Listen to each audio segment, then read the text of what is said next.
తెలంగాణలో మళ్ళా తెలుగుదేశం పార్టీ మీద కేసీఆర్ గారి కుటుంబం మనకచర్ల విషయంలో విష ప్రచారం చేయడం మొదలుపెట్టింది.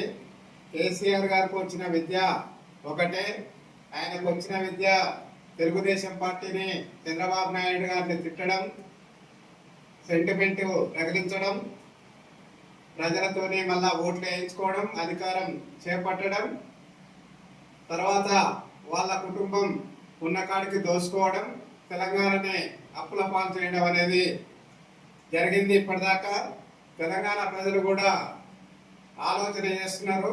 బనకచెర్ల విషయం అనేది ఇరు రాష్ట్రాల ముఖ్యమంత్రులు మరి ఆ గోదావరి జలాల విషయంలో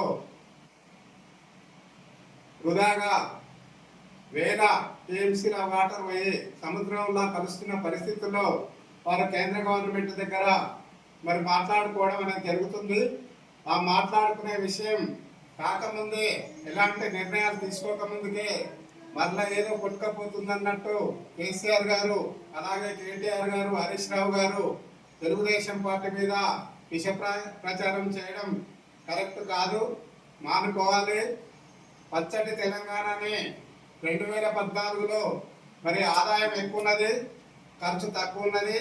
అలాంటి పచ్చటి రాష్ట్రాన్ని నువ్వు పాలన చేసేసేసి 10 సంవత్సరాల్లో తెలంగాణని అప్పుల పాలు చేసేసేసి కోలుకోని విధంగా తెలంగాణ రాష్ట్రాన్ని చేసి మరలా అధికారం పోగానే బనకచెర్ల అని చెప్పేసేసి మరలా రెచ్చగొట్టే ప్రయత్నం చేయడం మంచిది కాదు.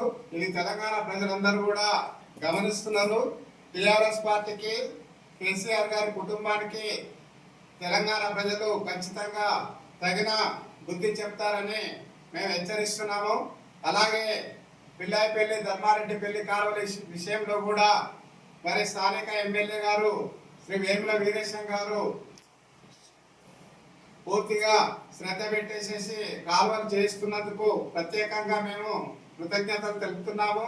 అలాగే సిరిపురం అంటే పిల్లాయిపల్లి కాలువ నుండి ఒక ఫీడర్ ఛానల్ కేవలం ఒక 3-4 ఎకరాలు భూసేకరణ చేసి ఫీడర్ ఛానల్ వేసినట్లయితే ఇటు సిరిపురం, అటు భోగారం, అటు నిదానపల్లి గ్రామాల్లో ఉన్నటువంటి కుంటలు, చెరువులు నిండి 100 ఎకరాలు సాగయ్యే పరిస్థితి ఉన్నది. కాబట్టి ఈ విషయంలో ఎమ్మెల్యే గారు పరిశీలన చేసి ఈ ఫీడర్ ఛానల్ కూడా మరి నిర్మాణం చేపిస్తారని మేము ఈ సందర్భంగా కోరుతున్నాము. అలాగే మరి పెదకాపర్తి నుండి సిరిపురం, అలాగే వెలుగునేడు నుండి వయా సిరిపురం మీదుగా తుమ్మలగూడెం వరకు బేటీ రోడ్లు లేక ప్రజలు చాలా ఇబ్బంది పడుతున్నారు. ఇంటి విషయంలో సంవత్సరాల కొలది మరి గత ప్రజాప్రతినిధులకు అలాగే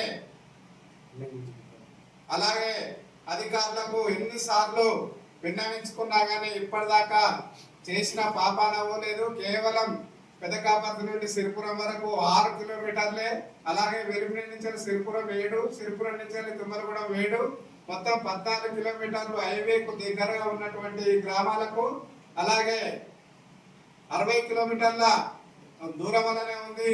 దీనికి బీటీ రోడ్లు శాంక్షన్ చేయించినట్టయితే ప్రజలు హర్షించే పరిస్థితి ఉన్నది. జిల్లాలో మరి పెద్దలు కోమటిరెడ్డి వెంకటరెడ్డి గారు ఉన్నారు కాబట్టి చేసి ఈ సమయంలోనే వేముల వీరేశం గారు ప్రత్యేకమైన చొరవ తీసుకొని ఈ రోడ్లు మంజూరు చేయించాలని చెప్పేసి కూడా మేము తెలుగుదేశం పార్టీ నుంచి కోరుతున్నాము. అలాగే గుండ్రాంపల్లి నుండి వెల్లంకి వరకు కూడా ఇప్పటిదాకా రోడ్డు అయ్యింది అని అంటున్నారు, కానీ ఇప్పటిదాకా ఆ రోడ్డు విషయంలో మరి పురోగతి కనిపించడం లేదు. దయచేసి ఆ రోడ్డు విషయంలో కూడా వెంటనే చర్యలు తీసేసుకొని మరి ప్రజలకు అవసరమైన ఇలాంటి పనులన్నీ కూడా చేయించాలని చెప్పేసి తెలుగుదేశం పార్టీ నుంచి కోరుతున్నాము. అలాగే రామన్నపేట కూడా 1952లో మరి నియోజకవర్గం, పాత నియోజకవర్గం, మరి నియోజకవర్గం పోయిన తర్వాత అన్ని వ్యవస్థలు కూడా ఇక్కడి నుంచి పోవడం చాలా దౌర్భాగ్యం.